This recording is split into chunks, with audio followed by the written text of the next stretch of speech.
Esa. Dua. Kemanusiaan yang adil dan beradab. Tiga. Persatuan Indonesia.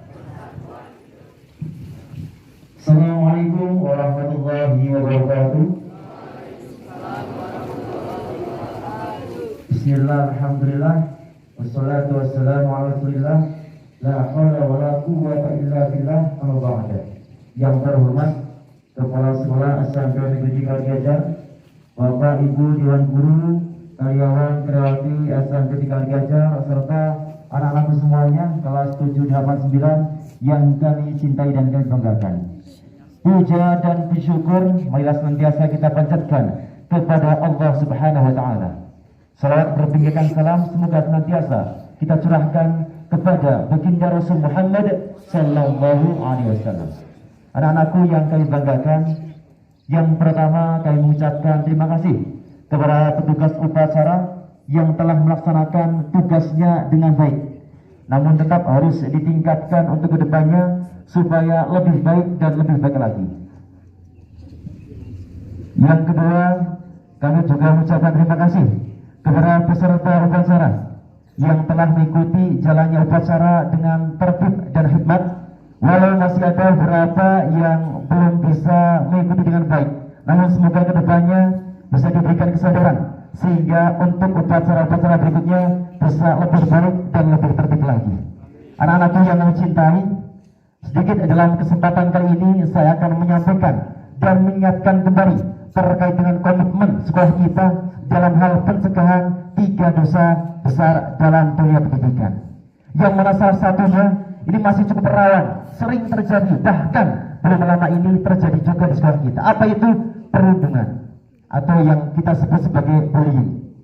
Perundungan merupakan suatu tindakan yang dilakukan oleh seorang atau sekelompok orang kepada orang lain yang mengakibatkan tekanan secara psikis, mental maupun fisik, baik yang dilakukan dalam dunia maya maupun dalam dunia nyata.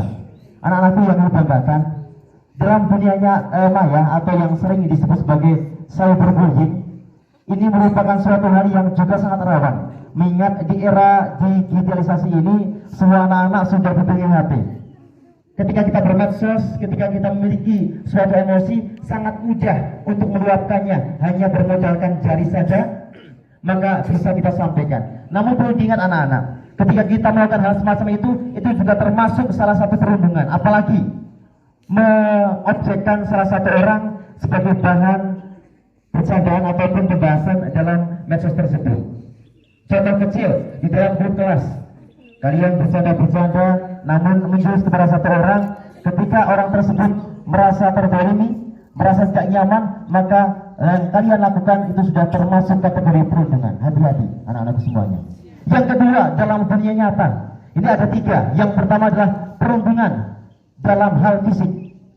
Perundungan fisik ini langsung bersentuhan, jadi dipukul, dianiaya dan sebagainya. Ini sangat mudah diketahui karena ada buktinya, ada dampaknya. Namun yang kedua, perundungan verbal ini yang sering-sering sekali masih terjadi dan rawan sekali terjadi, di mana kita mengata-ngatain teman kita dengan sebutannya aneh-aneh sehingga menjadikan gak nyaman orang yang kita panggil tersebut. Apalagi dilakukan oleh sekelompok anak untuk menjatuhkan salah satu anak. Hati-hati anak-anak, itu termasuk perundungan, hal yang diharamkan karena merupakan dosa besar dalam dunia pendidikan. Jangan pernah kalian lakukan.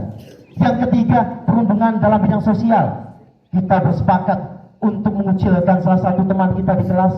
Kita bersepakat untuk tidak mengajak bicara teman di dalam satu kelas, itu juga termasuk perundungan yang dalam hal ini adalah dalam hal sosial.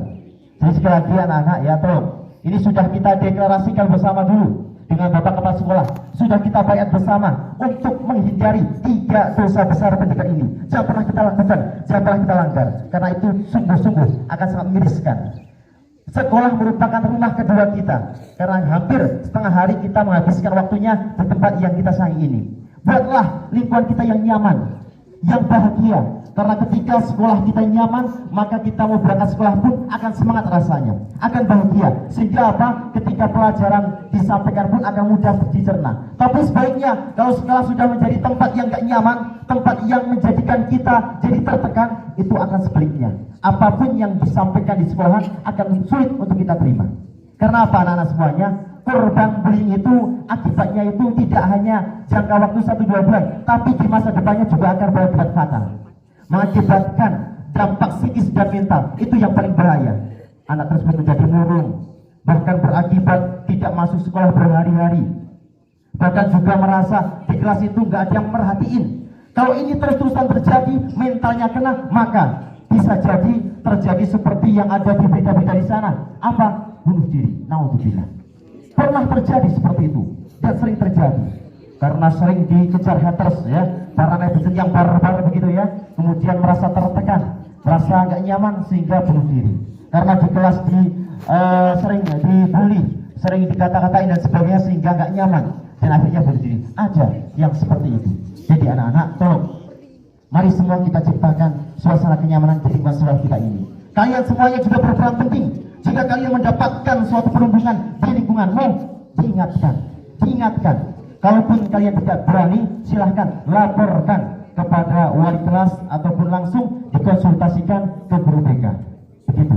Jadi sekali lagi, mari bersama-sama kita ciptakan lingkungan yang aman, yang nyaman, saling menghargai, saling menghormati, dan saling melindungi satu sama lain. Stop bullying.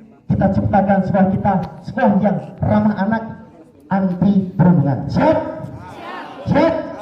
Demikian kira-kira yang bisa saya sampaikan. Terima kasih atas segala perhatian. Mohon maaf atas segala kekurangan. Ihdinas siratal mustaqim. Wassalamualaikum warahmatullahi wabarakatuh.